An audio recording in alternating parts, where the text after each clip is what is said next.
Hello and welcome back to the Everyday Trainer podcast. My name is Meg and I am a dog trainer. Today's episode, we're talking all about puppies and what the first week with your puppy should look like. So this is a really good episode if you're planning on getting a puppy or you've recently got one. They'll have a lot of helpful tips and tricks to make puppyhood very successful for you. So you know the drill. Grab yourself a tasty drink and I'll meet you back here.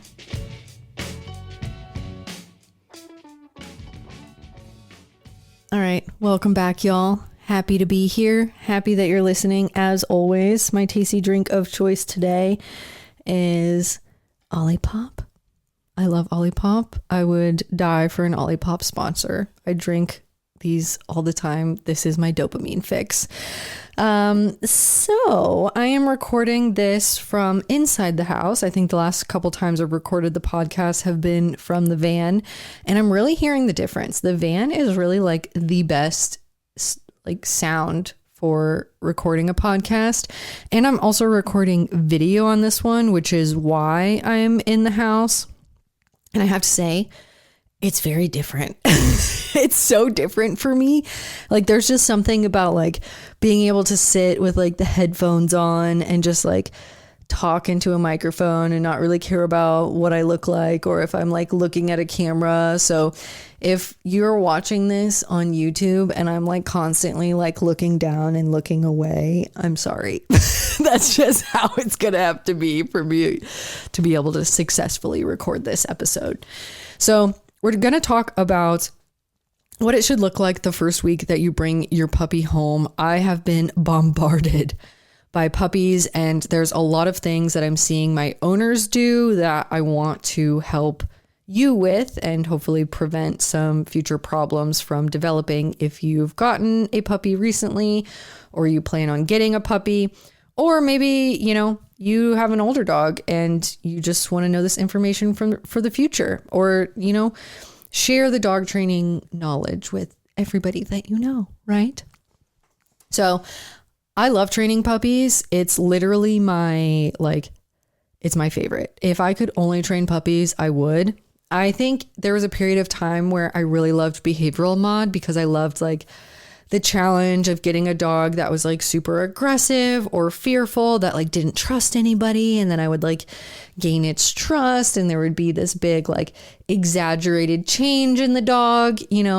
For a while, my ego really loved behavioral mod for that reason. But I have to say, as I've gotten older, I love training puppies. They're easy if you do it right.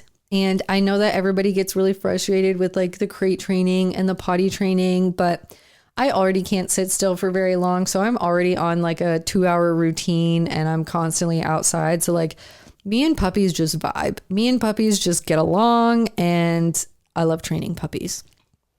Before I get into the nitty gritty of today's episode, I do want to just touch base with you all about what's going on in my life, in the business and the everyday trainer and all that jazz. So recently, within, I would say last week or maybe 2 weeks ago, we finished up our first round of my virtual shadow program, which was so cool. Literally so freaking cool. Had people from all over the country come and learn with me. And essentially what it was a 3-week program where we covered everything from, dog training, fundamentals, putting together a board and train program, to the business structure, how you can structure your business as a dog trainer, what an LLC is, what a CRM is, email templates, all that sort of stuff. So first week we covered dog training. The second week we kind of put it all together, and I share sample sessions of the dogs that I was training. And then the third week we cover all of the business stuff. I talk about, how to set up your business, resources like business insurance and CRMs like Honeybook. There's just so much information that you don't know until you start to go set up your business. So when I first started my training business, I remember it was very like gatekeepy. Like I was very fortunate in that I had a trainer that I could go to, and she was so open with me about everything that she did. And, you know, I'm incredibly blessed that I had that. Not a lot of people do. So I essentially wanted to be a resource for the people who are looking to grow their business or streamline it, or just like take their dog training journey to the next step. Because typically how a lot of people get into dog training is they have a dog with behavioral issues, or they know somebody who has a dog with behavioral issues, and then you help them, and then you start helping more people. And then you're like, oh, I'm actually like good at this. And this is like a really valuable skill that the world needs more of. I can, you know, turn this into a business. But making that jump from just kind of, you know, amateur dog trainer to dog trainer business can be really, really scary. So I set out to be the support that I wish I had when I was working on, you know, developing and growing my business into what it is today. So I essentially gave away all my secrets, everything that I do in my business. It's kind of like the behind the scenes of everything that I've got going on. And it was so awesome. By the end of it, I did like consultations with everybody, and not gonna lie, I was like a little bit nervous because the voice in my head is like, that was horrible. They hated it. They thought that it was such a waste of money. Like they already knew all the information that you're sharing with them, you know, that like nasty little voice. And after talking with everybody, they're like, yeah, I am like so grateful that I did this. Like this was so cool. I learned so much. Like I've already been implementing like some of the stuff that I learned with my clients, and they're so impressed. And I'm just like so grateful that you offered this. And I'm like, oh my gosh, that means the world to me. Genuinely. Like it's so wild when you have an idea and you just kind of like throw it out into the world, and you're like, hope this works, hope that, you know, somebody benefits from this thing that I'm creating and like spending all this time doing. And, you know, I hope they like it. Like, I just don't know. You don't know until you do it. And I did it, and it turned out great. And now I have this awesome program that I can offer to you all. So with that being said, we're going to do our next round of the virtual shadow program starting June 3rd. This is going to be the last round that we do with the current pricing model that we have. So if you want to get in on the current pricing that we have, if you've reached out to us, we've sent all of the details and information. Now's going to be the time, because I'm going to increase the prices here in the next couple months. So this is going to be the last round that we'll probably offer for a little bit. And, yeah, I would love to have you. If you're a new dog trainer, you've had your dog training business for a couple of years, you're just looking for a little, you know, help in structuring it, help in getting more clients, how to get your training business out into the world, all that jazz, I would love to be your mentor. So I'll include the link for that in the bio. And basically what we've been doing is just scheduling phone calls with everybody to make sure that it's a good fit for you. So we'll have a conversation about, you know, like what your goals are, what you currently got going on, and make sure that it's a good fit for you before you just like sign on to something that you don't really know what it's all about. So yeah, that was like such a cool little thing that we did. And I didn't talk too much about it because I was in that like nervous, like, is this going to be stupid? Like, are people going to hate this? Are they actually going to appreciate it? And now that I got the, verbal feedback that I sometimes need with the things that I do, I'm feeling great about it. So I'm throwing it out into the world and want everybody to do it with me. And that's also kind of like the way that we can connect. I know that, you know, it can be kind of hard to connect with professional trainers when you're across the country and you can't like work with them in person. So this is kind of that space to do it. And it's super cool. It's in the Mighty Networks app. So if you don't know, I have a community page with a ton of free resources and content. So please go join the community page. It's a bunch of little awesome people who are super passionate about dog training, and it's cool because there's just a group of like-minded people and there's no judgment. There's no mean comments. Like, that's not allowed here.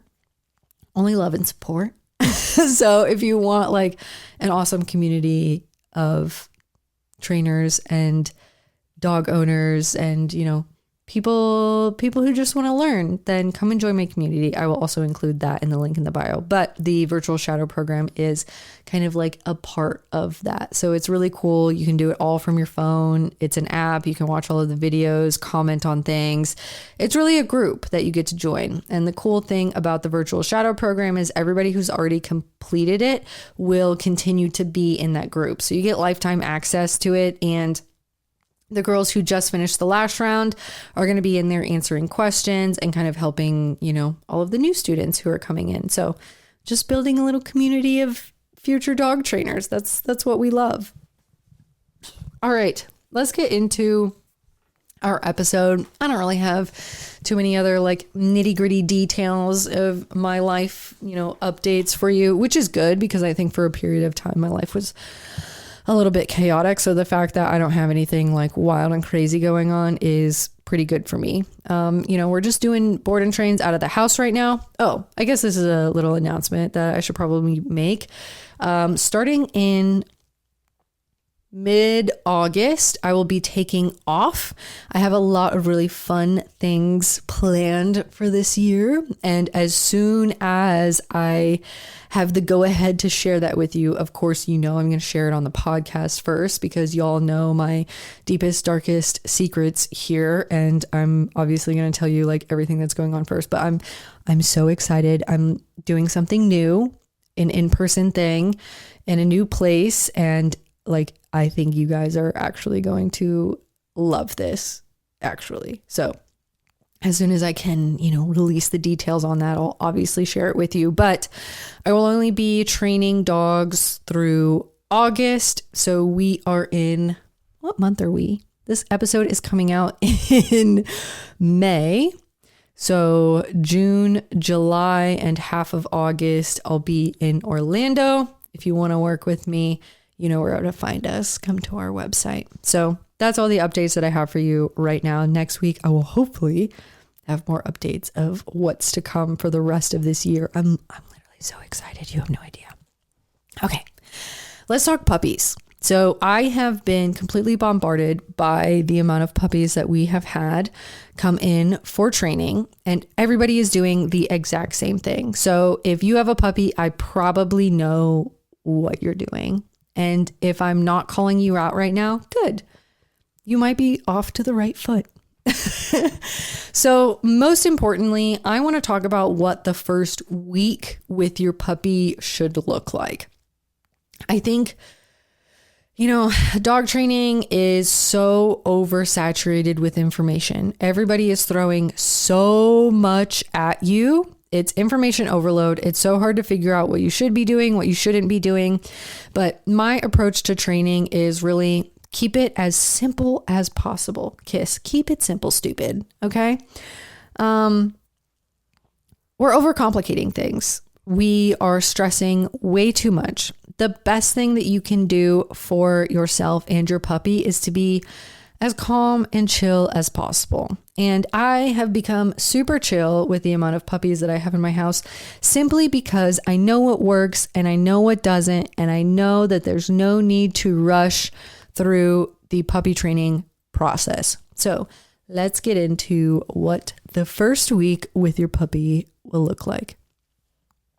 Day one, you bring your puppy home and you're cuddling them all day. Essentially, you're holding them. They're the cutest, sweetest, most wonderful things in the whole world. Who doesn't love puppies? Everybody loves puppies. Well, maybe not everybody, but I love puppies. And I know that a lot of people really love puppies. So we get our puppy, regardless of the size that they are, or if they're going to be a large breed, we're typically carrying them around everywhere.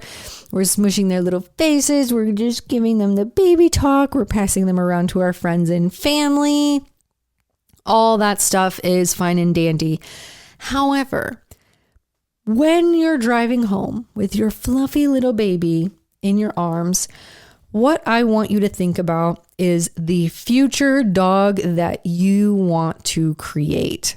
And yes, we've got genetics and breed and all that stuff that's going to come into play of the adult dog that we have, but You determine what lifestyle your adult dog is going to have, and that starts on day one. And I know it's hard. I know it's hard to look into the future, look past those big puppy dog eyes and the soft little ears. Look past that and really think into the future. You're investing into your future dog that first day that you bring your puppy home. So when you're carrying around your little baby German Shepherd all day, and when it jumps up on your legs and you go and pick him up and, you pet him and give him little baby fluffs, ask yourself, are these behaviors that I want my adult dog to do? When we bring puppies home, they're usually at the age where they're in this imprinting stage. So that is when their little brains are the most moldable. They're picking up on, habits and, what works for them. The thing about dogs is they simply do what works. So if your puppy is jumping up and putting their adorable little paws on your legs and you're bending down and picking them up, when they try that down the road 6 months later and your little German Shepherd puppy is no longer 8 pounds and is now 80 pounds, you're going to get frustrated when they're jumping up on you, and you're going to call a dog trainer and you're going to say, Meg, my 80-pound German Shepherd is 6 months old and is jumping on me and everybody that comes into the home, and I don't know what to do. So puppyhood is all about prevention. It's all about preventing the bad habits that we don't want to see in our adult dog. So we're shaping those adult dogs that we want in the future. I know that it's hard, but I need you to sacrifice those dopamine hits right now, because it will so be worth it to have a dog that doesn't have bad habits that you later have to fix through behavioral modifications, possibly corrections down the line. So when it comes to training puppies, I'm force-free. I'm not really using leash pressure. I'm not really using too much. It's all about prevention. We're preventing those bad habits from forming, but you need to be very mindful of what you are reinforcing. So day one, we're carrying our puppy everywhere. We're giving them constant affection. But the thing about puppies is they're not human babies. They can actually walk and function quite well without us carrying them around. So what happens is we carry them around everywhere. We treat them like babies. And then we have adult dogs that can't function because in their mind, they're still just soft little baby puppies. They can't go up the stairs. They can't jump into the car. We've picked them up their entire lives. Like, why are they all of a sudden, why are we making them do these things? So when you have your puppy, like, you need to think about this. You need to think about, what do I want my adult dog to be able to do? Walk in and out of the home? Yes. You don't need to pick your dog up to carry them inside. You don't need to, pick your dog up to have them go on stairs. Like, that's all the stuff that we want to do in the imprinting age. So when you have that cute little adorable 8-week puppy, I want you to put their paws on the ground. Stop carrying them everywhere. I know that they're cute and you can obviously pick them up and cuddle them every now and then. I'm not a heathen.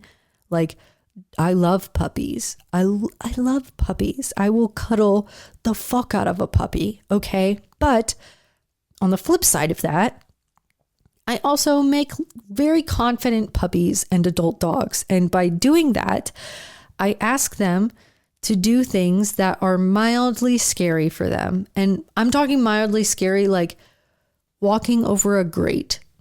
Okay. What we would normally do is, the puppy is scared. I'm going to pick them up. And, they don't have to walk over that. Or I'm going to pick them up instead of teaching them to walk up and down the stairs. And then 6 months later, you have an 80-pound German Shepherd who's scared to go upstairs because in their mind, they can't do it because you've always picked them up. So don't treat them like a human baby. especially in that first day. I'll give you a pass for, the first couple hours or whatever, but really training starts the day you bring your puppy home. So we're setting the expectations for how life is going to be from that point forward. And remember, we're preventing behavioral issues from happening. So what do we want to do day one? First, we want to make sure that we have a crate. We need to have a crate for our puppies. I keep puppy training very simple. I know everybody's like, Meg, what's your list of necessary things that you need when you bring a puppy home? Like, what do you need when you bring a shelter dog home? I literally could live out of a backpack. I am the simplest person. I wash my body with a bar of soap. I wash my face with a bar of soap. There is no skincare routine. You think I have a list of things that you need for your puppy? I don't.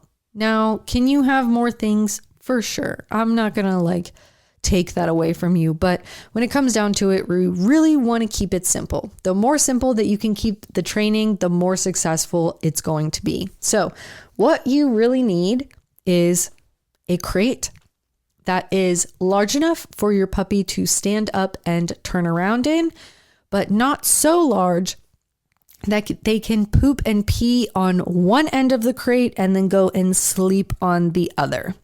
So with crate training, we're doing a few things. One, we're giving our puppies a place to settle and decompress and relax away from us. Two, we are preventing them from chewing our baseboards, chewing on our shoes, eating things that are unsafe for them. Three, we are preventing them from getting into the habit of pooping and peeing where they shouldn't be pooping and peeing. Naturally, our dogs do not want to poop and pee on themselves.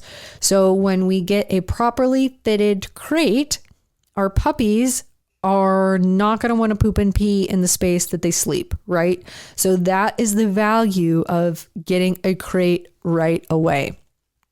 Now, I suggest getting started with crate training immediately because it's going to set the tone for how things are going to be moving forward in your house. Dogs are environmental. I tell people that when they move, it's always a great opportunity to implement new structure. I tell people all the time that, the dogs learn in the board and train program, the dogs learn all the things at my house, but it's so important that I help my owners integrate it back into their house because dogs are environmental and they'll go right back to the same behaviors that they learned in that environment. So this applies to our puppies as well.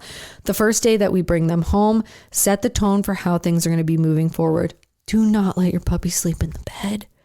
Everybody does that. They're carrying their puppy around all day long. And then they're like, just the first night, I just feel bad for them because they're no longer with their siblings and they're crying a lot. So I'm just going to sleep in bed with them the first night. It's not going to be a big deal. And then it happens the second night. And then it happens the third night. And then you're like, all right, finally, I'm going to start crating my puppy at night. And then what's going to happen? They're going to scream. They're going to scream bloody murder. And you're going to go, oh my God, I cannot do this. I cannot do this. You're going to go and let them out. You're going to sleep in bed with them. And you're going to keep doing that. And then you're going to call me. You're going to say, Megan, I can't leave my house. My dog screams so much. And I can't put them in the crate. They hate it so much. They lose their mind. I don't know what to do. I have a doctor's appointment. I haven't taken a shower. Please help. And I'm saying this because these are the phone calls that I actually get. So what I'm seeing with people is they're typically sleeping in bed with their puppies right away. Please don't do this. It's just setting the tone for how things are going to be moving forward. And then when you do try to go to crate train, your puppy's going to hate it, right? Because they've been sleeping in bed with you this whole time, right? What I would suggest you do, you can either have the crate in your room or honestly, it can be in a separate room. You don't have to feel guilty about that. But what I did with Minka, my little Malinois cupcake, is I actually set her on my nightstand so that her crate was level with the bed. And I sleep in bed with Zoe and Lucy. So Zoe and Lucy were in the bed with me. And then Minka was sleeping in her crate, but her crate was facing us. So she could still see us, but she was practicing sleeping in her crate. She fussed. She fought it at first. She was sad, but eventually she fell asleep. First night, it was rough. Don't get me wrong. It was rough, but we stuck it out. The next night, it was a little better. She fussed only for a little bit, and then she went to sleep. The following night, amazing. I was truly blessed. She was pretty easy, but I was doing all the things right the first day. Another thing, I wasn't giving her like a stupid amount of like affection, right?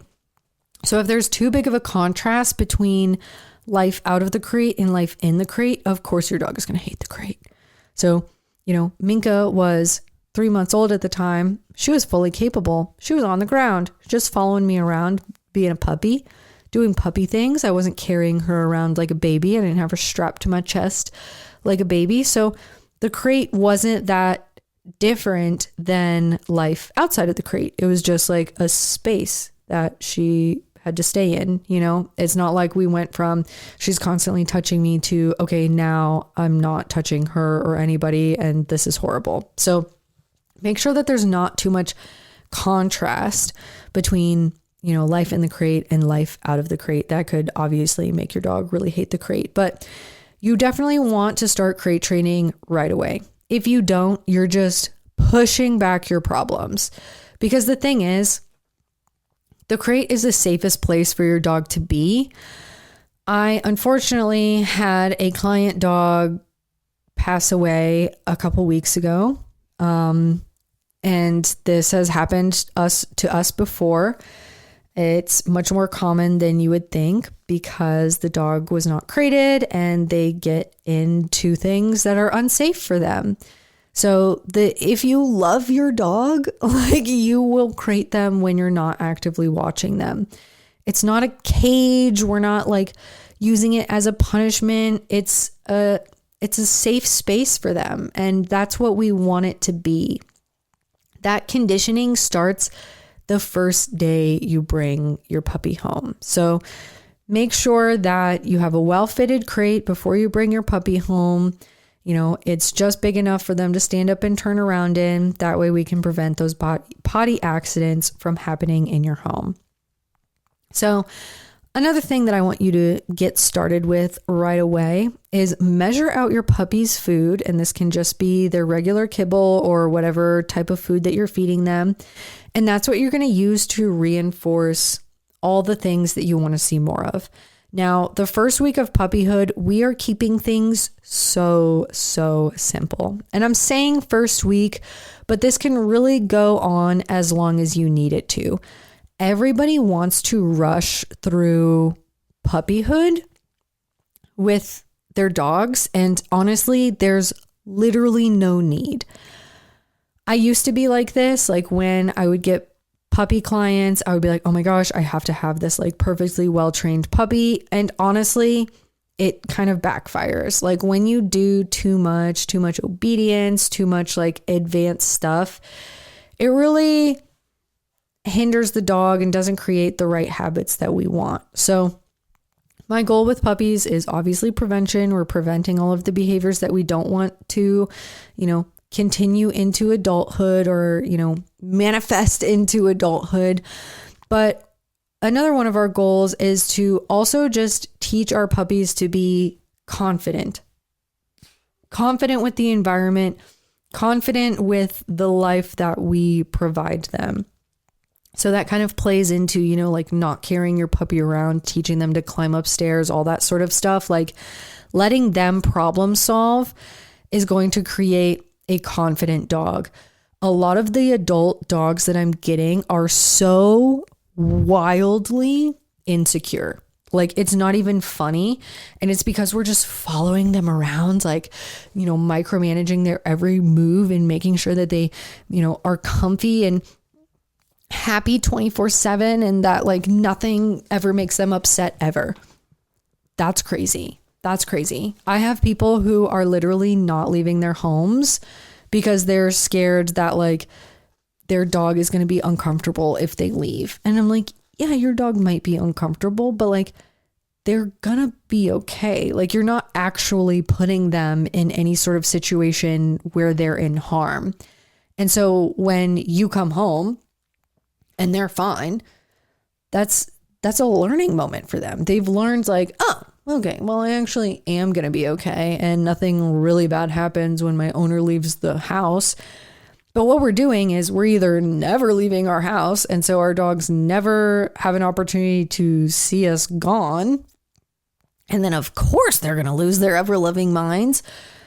Or we walk out of the room and then come back in. We're like, hey, it's okay. You're fine. I'm right here, right? That's also crazy.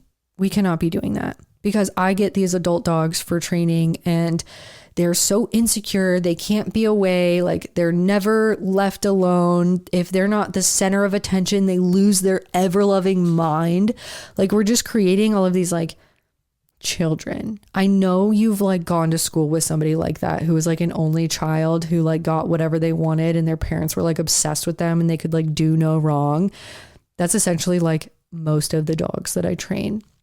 And it's so wild to me because they're kind of assholes. Like these adult dogs that I get are kind of assholes. So this is like my guide to like not having an asshole adult dog, I guess. But it really starts in that imprinting stage, in that puppyhood stage. Like we have to teach our dogs to be confident. Like we have to stop coddling our puppies and treating them like human babies. They just are not human babies. They're fully capable, even at 8 weeks old. Like we got to get them climbing over rocks or logs and take them on hikes and let them explore, all that stuff. We'll get into that in just a second.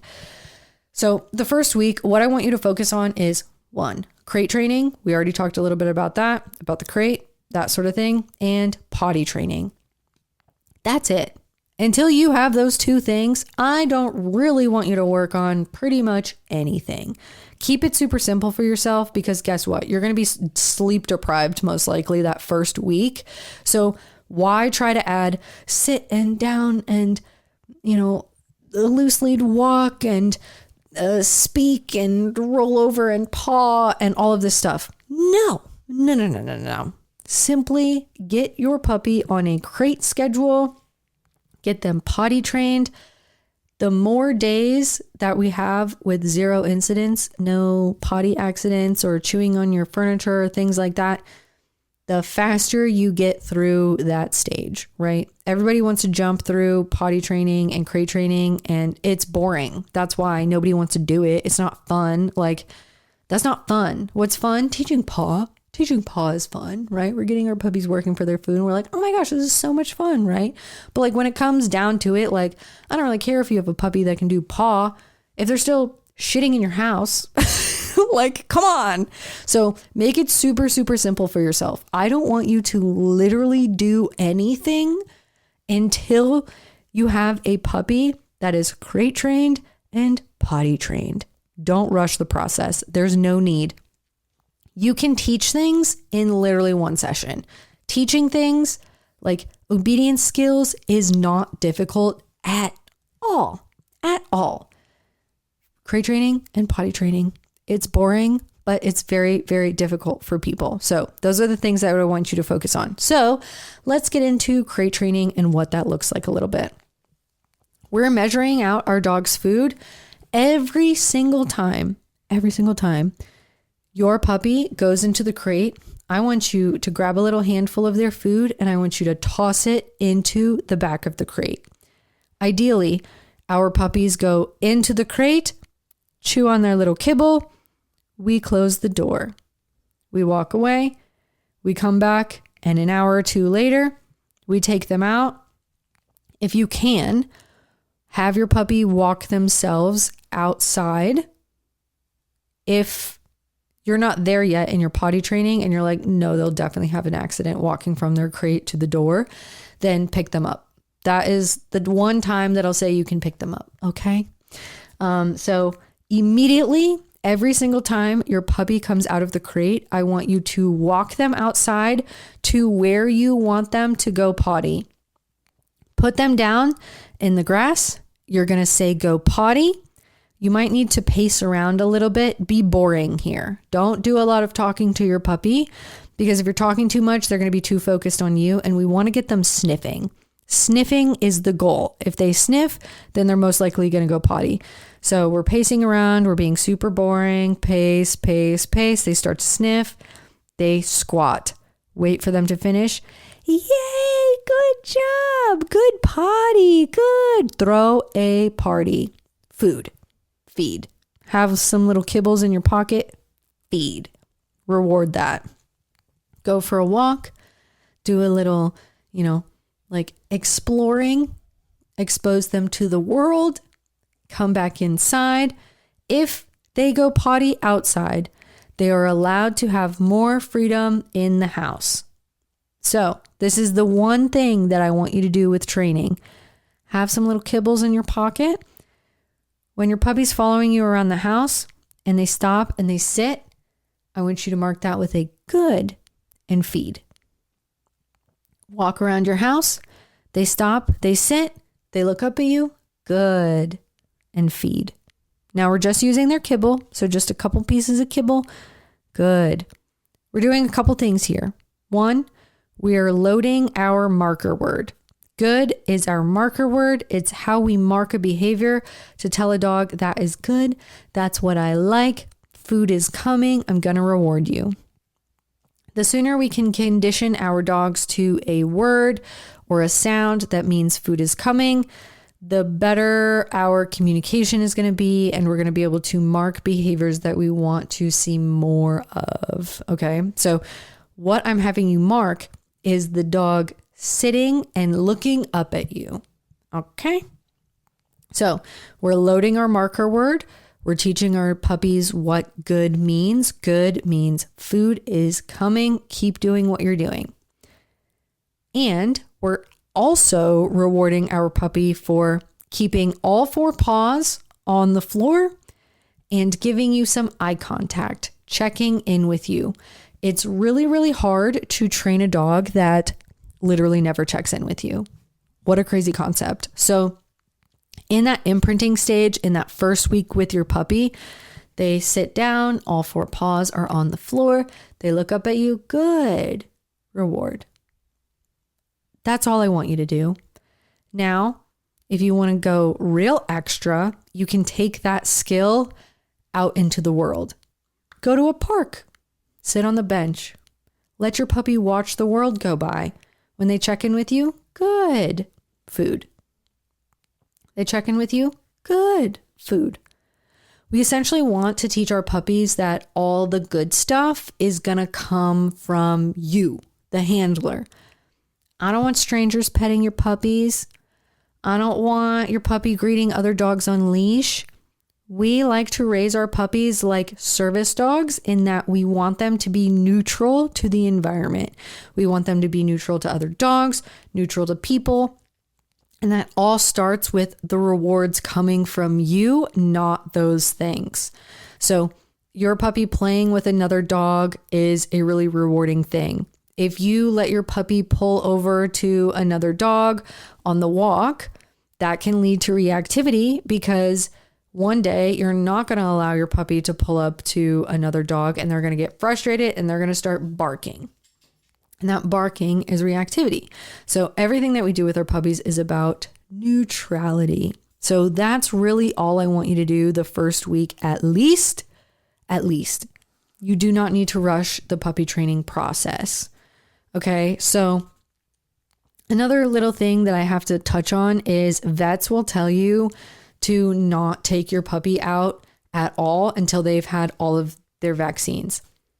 I cannot emphasize enough how horrible, truly horrible this advice is. And you can ask pretty much every dog trainer, it's so horrible. This is the worst advice that you could ever possibly give someone. One, in my 6 years of being a dog trainer, I've never, ever experienced a puppy getting sick because we've taken them out. I've never had a client whose puppy has gotten sick. I've never known somebody whose puppy has gotten sick.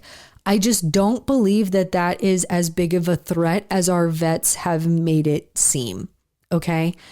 Two, it is so incredibly damaging to your dog for them to never step foot outside until they're what, 12 weeks or more? Like that's literally insane. Like that is so insane to me. It's no wonder why we're getting all of these adult dogs that like literally can't function, because they are deprived. Like we're taking animals and we're not letting them step foot in grass. I don't know if you know this, but dogs get a lot of their microbiome from soil. So when we don't allow our puppies to go outside and romp around in the dirt, like they'll literally have no immune systems. And then we have allergies, or dogs with allergies that are on Apoquil, and Apoquil is just an immune suppressant. It's not actually fixing the root cause of the issue. The root cause of the issue is most likely the fact that your puppy hasn't been exposed to enough dirt and earth to have a solid microbiome, and we're feeding them garbage food. So they probably have gut issues. Like that is the root cause of the issue. Don't even get me. I'm going to go down a flapping rabbit hole on the advice that vets give. Anyways, let's reel it back in. Take your puppy out. Take your puppy out. Expose them to the world. Now, while I say this, do not take your puppy to heavily dog populated areas or dog friendly, quotes here, dog friendly places, because yeah, maybe that's putting your dog at risk. I'm going to throw some bullshit out there, and this could be, untrue, but I'm just going to say most dogs that are out into the world that you're most likely going to come across are already vaccinated and aren't like carrying the diseases that can be so scary. Just, don't take your puppy out to dog parks or doggy daycares or like big boarding facilities. Like, most of them do check for vaccines and stuff like that. But like, if you don't want to take the risk, then don't take it in those areas. Do please take your dog out into grass. Please. Like take your dog out to a field. Take them hiking with you. Take your puppy hiking with you. Go to a field. Let them roll around in the grass and like actually be a dog. Like fulfill their needs. I know that this is like a crazy concept, but your dog is an animal. We're animals. And it's no wonder why we're like, as a society, like depressed and anxious. It's because we sit inside all day and we have like blue lights in front of us. So y'all know that I'm a hippie and I wake up and there's no lights in my house. There's only lights right now because I'm recording a podcast and it's literally killing me right now because this light is so bright. But I wake up in the morning, we get our morning light, we sit outside. I'm outside a majority of the time. I genuinely believe that that is the key to happiness and healthiness with ourselves and our dogs. So do that for your puppy. Take them out, expose them to the world while they're in that imprinting stage. Take them through drive-throughs, take them on random little field trips with you. Like take them as many places as you possibly can while they're young, because what that's going to do is it's going to normalize all of those things. Most like reactive dogs or dogs with behavioral issues have not been abused or anything like that. They're just simply under-socialized and underexposed.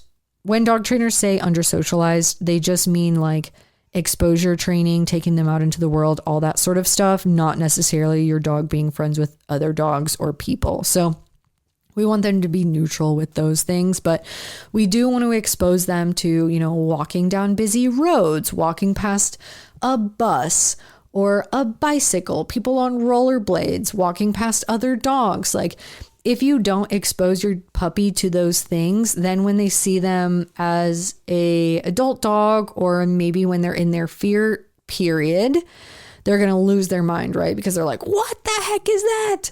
And that's how we develop random fears or reactivity and problem behaviors. I'm really good at raising puppies. Like I said, puppies are my favorite. Puppies are my jam. I love it because I literally just turn them to little adventurers. I take them on trails. We go on car rides. We go on hikes. Like we do fun things. I expose them to the world.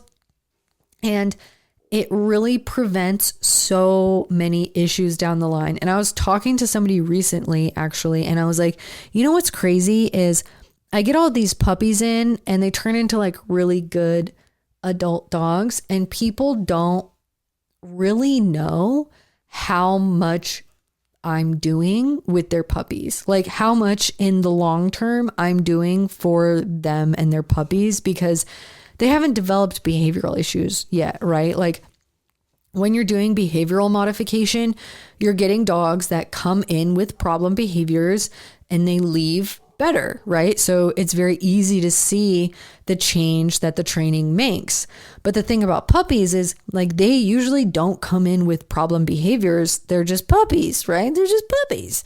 So it's tough because owners don't really see like all of that value, but I get the puppies and I'm like, wow, I'm so glad we got this puppy, because if we didn't like expose them to all of this stuff, you know, in this training, like they would probably be like a really aggressive dog or a really reactive dog or a really fearful dog. And, you know, you can like tell the owners that, but they don't really know. And unless you work with a lot of puppies, like, you know when you get a puppy and you're like, wow, I'm glad I got this dog as a puppy and not as a behavioral mod in 6 months, you know, because there's so much that we can do to prevent problem behaviors from ever even happening.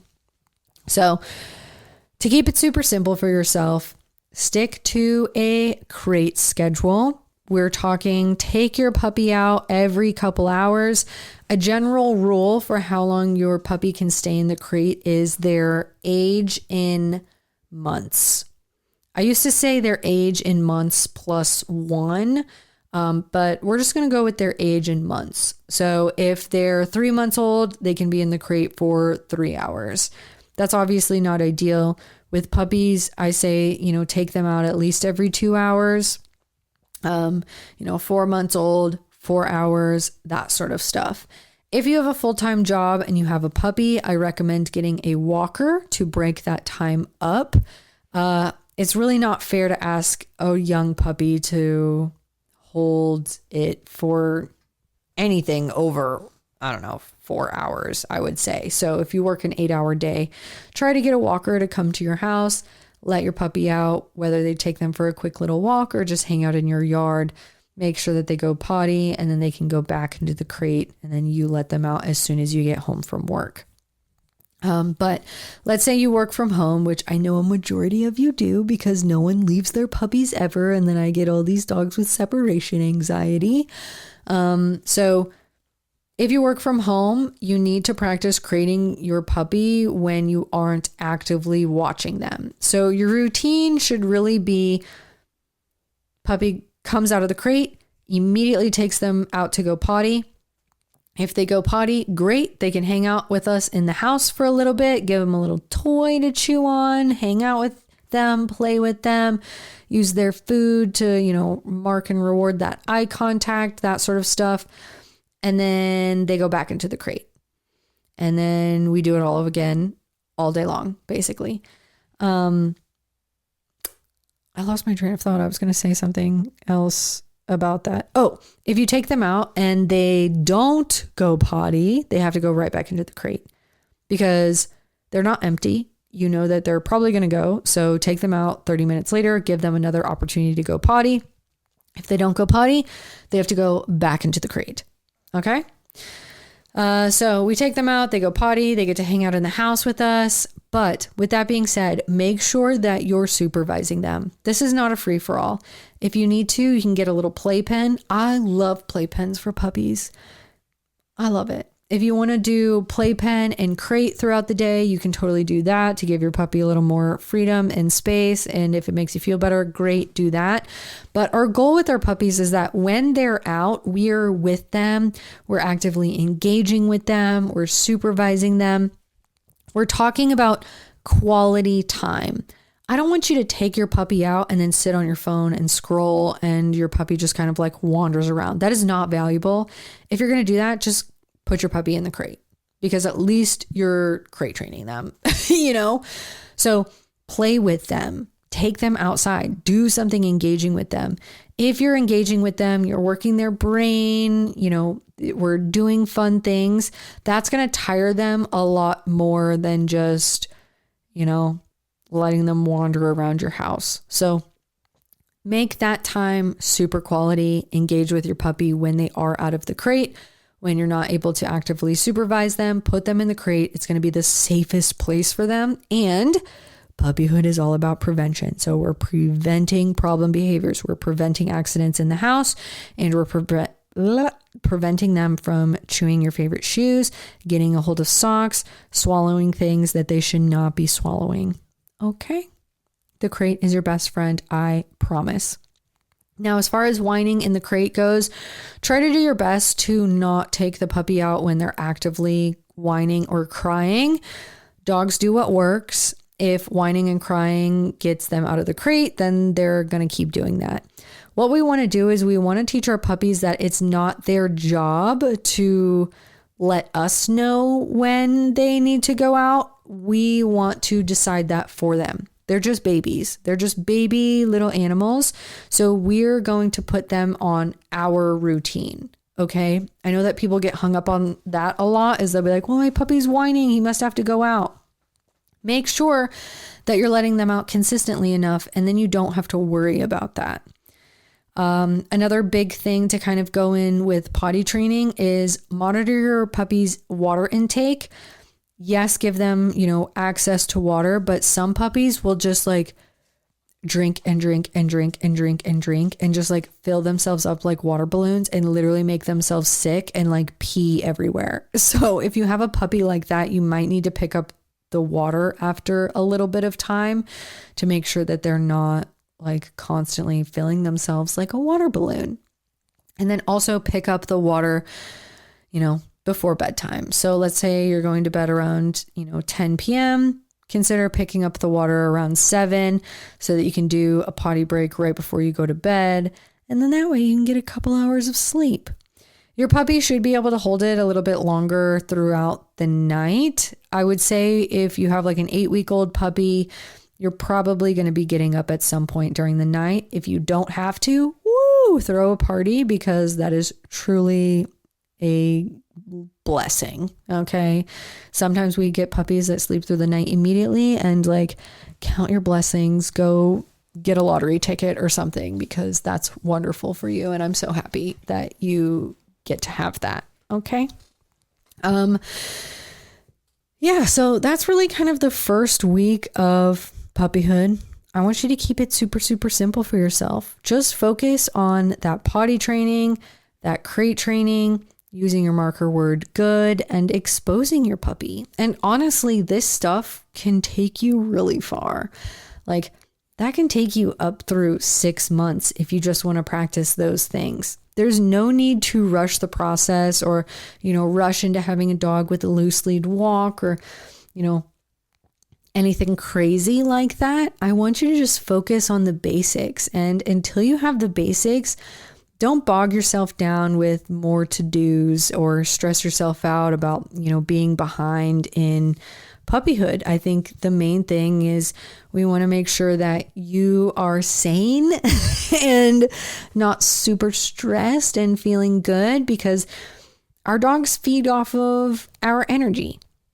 And if we are, sleep deprived and so stressed about all the things that we have to do all the time, your puppy's going to feel that, and they're going to grow up in that environment and be that type of dog. So that's kind of what we want to avoid. And I just want you to keep it super, super simple for yourself, because at the end of the day, the more simple that we can make our training, the more sustainable it is. And there's so much information out in the world. I think the best thing that I can do is make dog training simple and attainable and sustainable for all of you, all of you who are here listening right now. So we're going to go ahead and wrap it up there.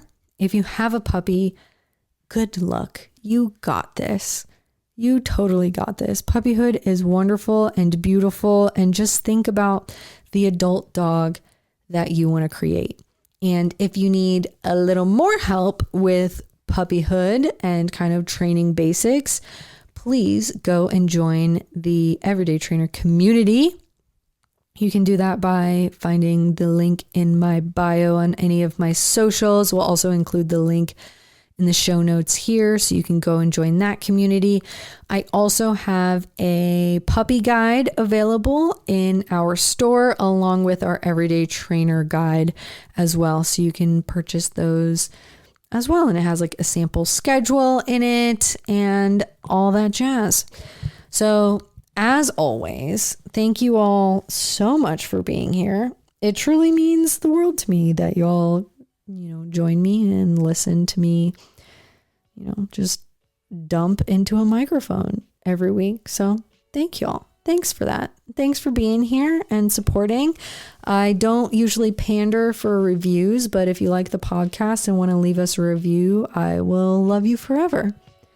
Thank you all, and we'll see you back here next week.